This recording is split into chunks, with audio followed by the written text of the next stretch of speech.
don't know.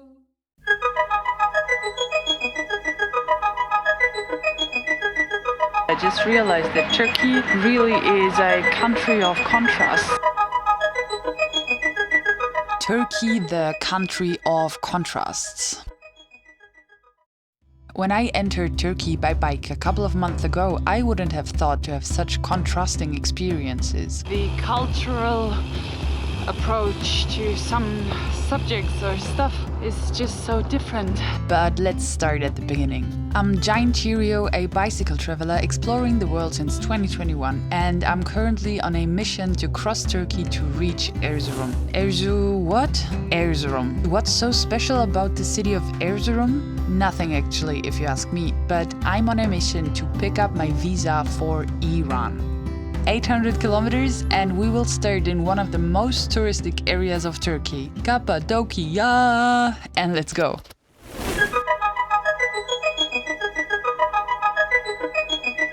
Hier geradeaus oder wieder zurück?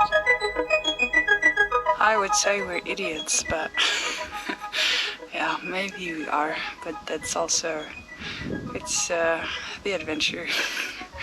And we want to see the balloons tomorrow.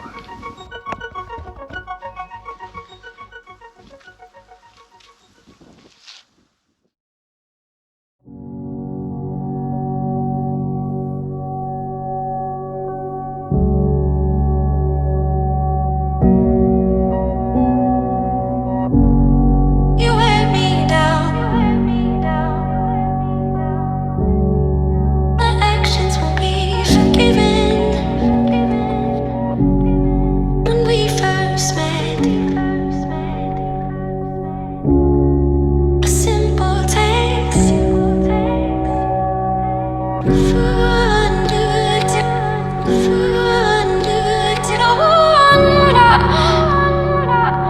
Lips perfumed.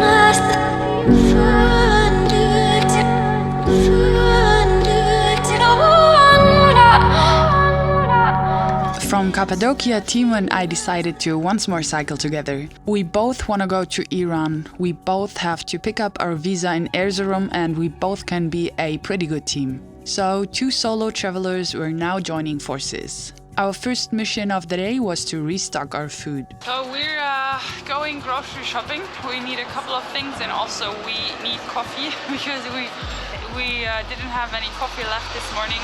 And as you might know, I'm a coffee junkie, so we really need coffee. Oh yes, I really don't function without coffee in the morning. After grocery shopping, we just wanted to make a quick stop to buy some fruits. However, we were unexpectedly invited for tea, and in the end the guy gave us the fruits as a gift. Welcome to Turkey is what he said. Even though things like this happen every day, I'm still amazed by Turkish hospitality. These invitations and extremely friendly people continue to astonish me each and every day.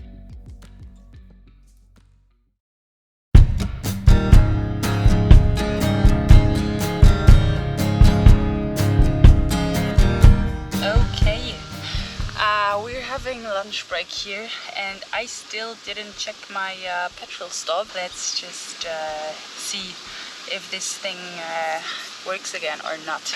And hopefully we don't set this camp spot on fire. Back in Cappadocia, I had significant problems with my stove, and I spent a lot of time repairing it. Entfernen Sie die Schraube plus minus M4x6. Entfernen Sie das Generatorengelenk. What the fuck? A camp stove is a crucial item to have, especially when you're addicted to coffee. I mean, cold coffee can do the job as well, it's just not the same kind of thing, you know? Finally, it was time to check the effectiveness of my work. Okay.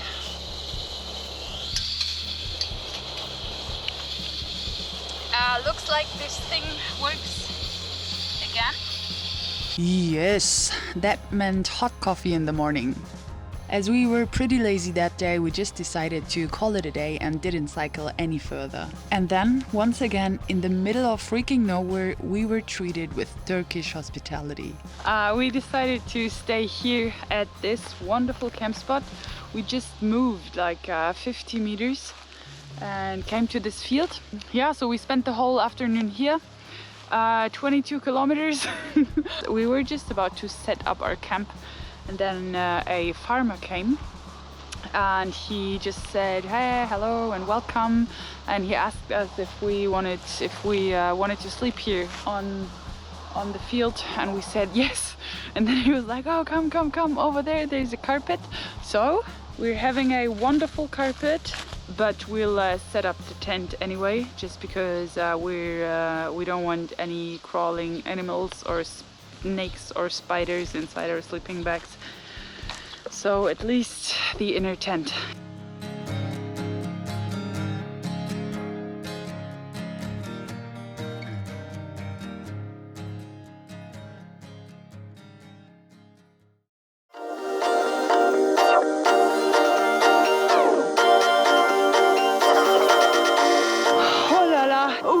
I'm breathing like a pig and my physical condition is not in best shape. Holy!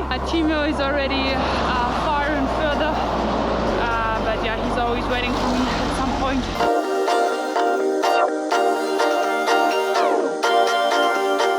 Noch fahren. Wenn wir jetzt noch 70 fahren würden. Ja, dann haben wir nochmal 300. Ja, und 300 haben wir jetzt in 13 gemacht. Ja, wir gucken einfach mal. Yes.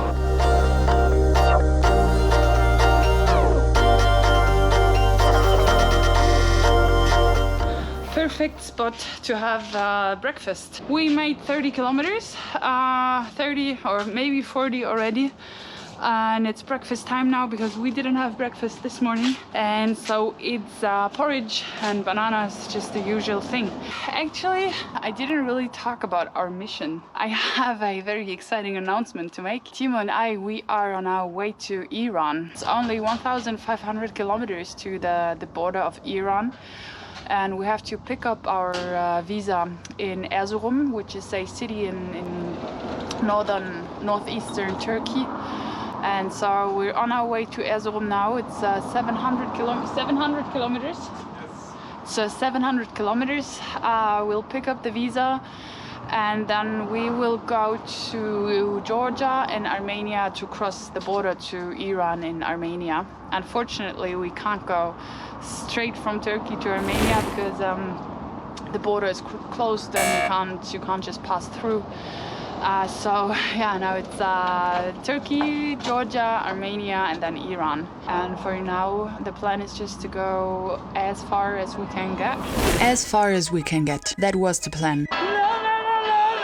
700 kilometers to Erzurum and 1,500 to the border of Iran. This meant pedaling each and every day. And sometimes you cannot plan what's gonna happen. Sometimes you just gotta take what you get. We ended up on this highway-like road. We wanted to leave this road to search for a camp spot, but there is no way to leave these lanes. Like whenever we just want to leave this highway, there's just another highway. Like there's the next one. We don't like riding in the dark.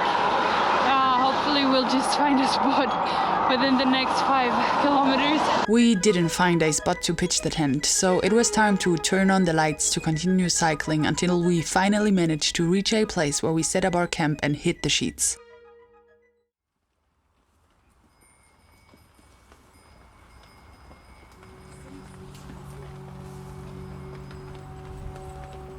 This is a typical experience of waking up in Turkey in the middle of nowhere. Günaydın. 8 out of 10 times we wake up to the sound of cows, sheep or dogs being led by their shepherd. You wear me down. It's quite peculiar because sometimes you cycle through modern cities and then suddenly at some point you feel like you've traveled back in time. We just stopped at this gas station to refill our petrol bottle. So the petrol station doesn't have any petrol. That's not an issue, like not at all. We don't care. We're just gonna search for another petrol station. But like the picture over there, like for us Europeans, it's just it's bizarre because he was sitting there in an office chair, like right next to the thing. And yeah, he was sitting there in this office chair, shoes off, smoking, and just like chilling and living his life. And for us, trust like this would never ever happen.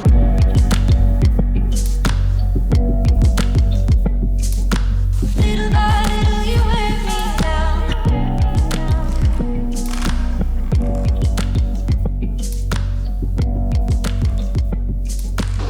We just went grocery shopping and met a Turkish man from Germany, and he just paid for all our groceries.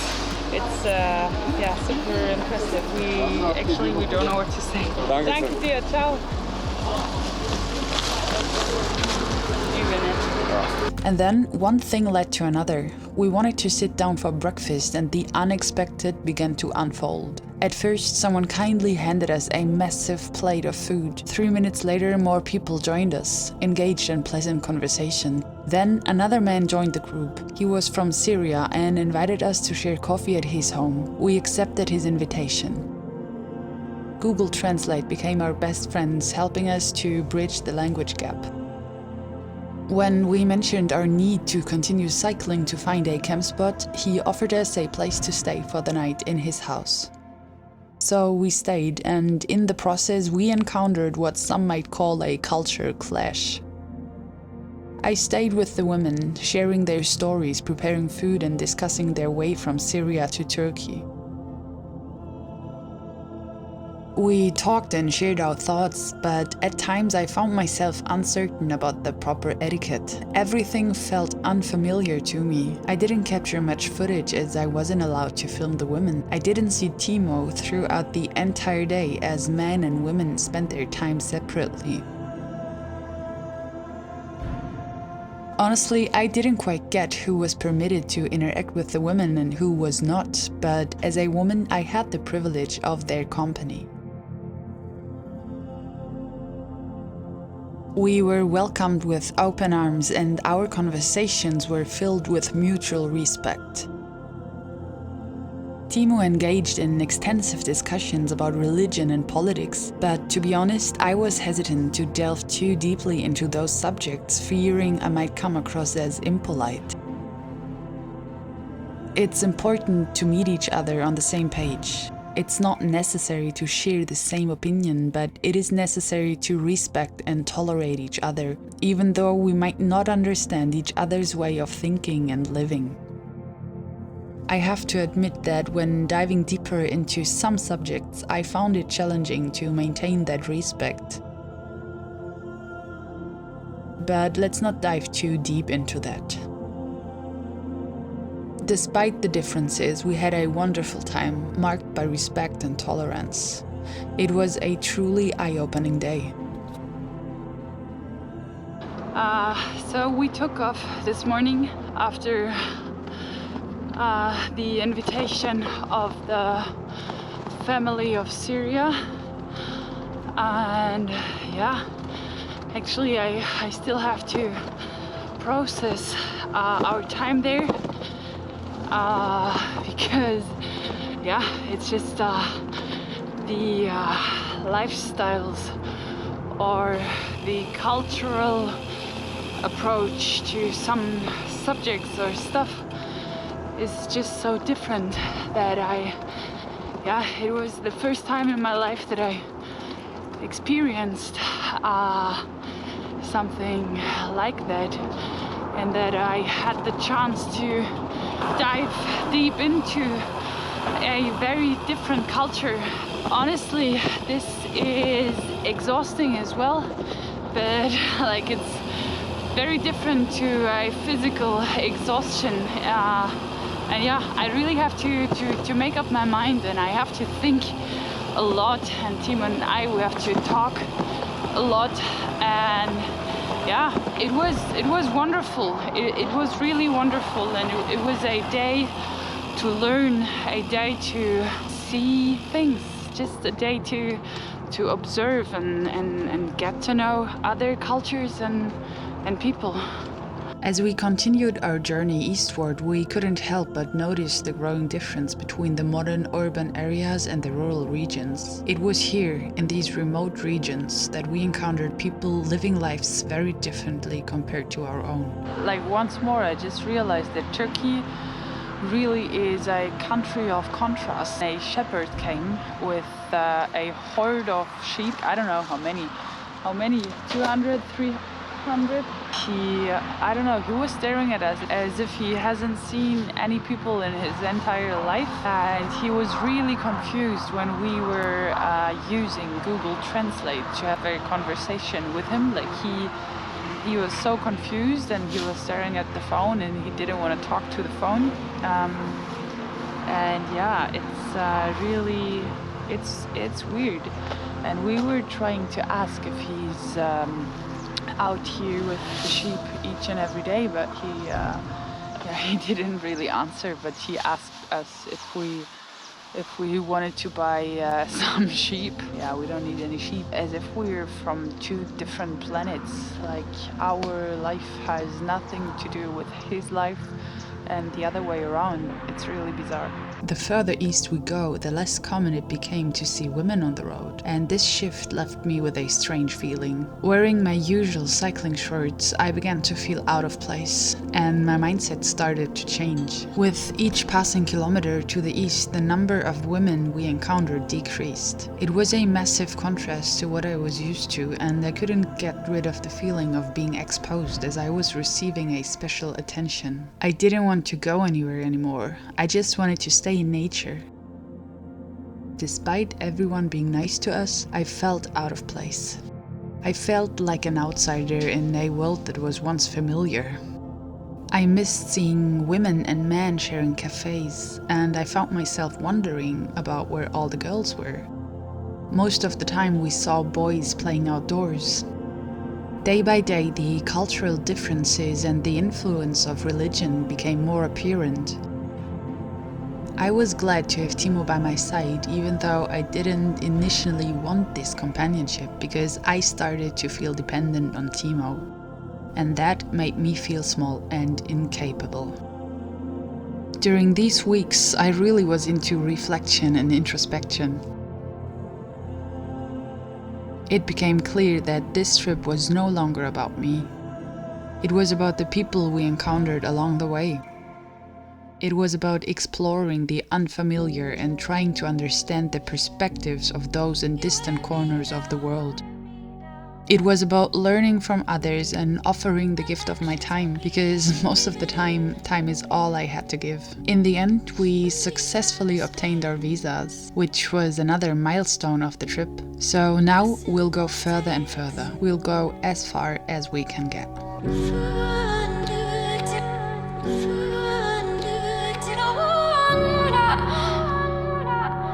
It's